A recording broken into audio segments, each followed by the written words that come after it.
diet hacks from both of you guys for or diet tips for prep, and then also how you guys go about keeping your training intensity up during prep. My big thing, just for performance sake, we're obviously going to try to leverage carbs around training.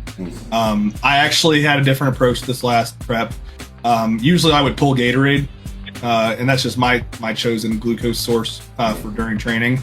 I didn't pull it this time, and the reason why is because I knew, that was less opportunity to have like voluminous food later throughout my diet, but I found that having that Gatorade during my training just made all the difference in, I hate to just say just the pump, but like actually feeling the movements and just having the energy to continue training. So yeah, leveraging carbs around training, pre, intra, and post. Embrace the fact that prep's not going to be fun.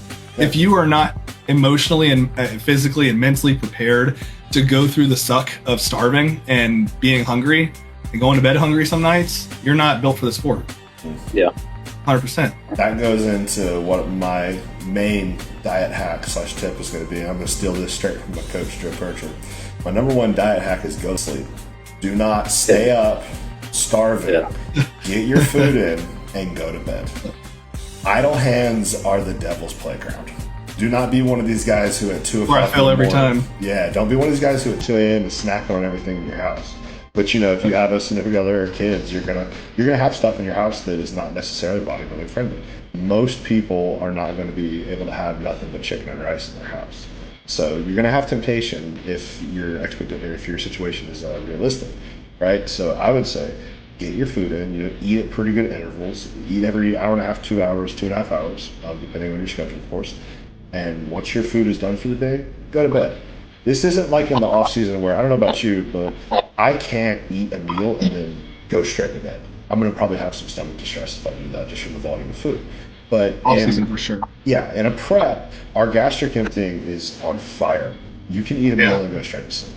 The mental side is, I'd say, compare yourself or be grateful for what you're able to do. Yeah. I guess you could say, because something that Chris Aceto, I know he went through some sort of health complication at one point.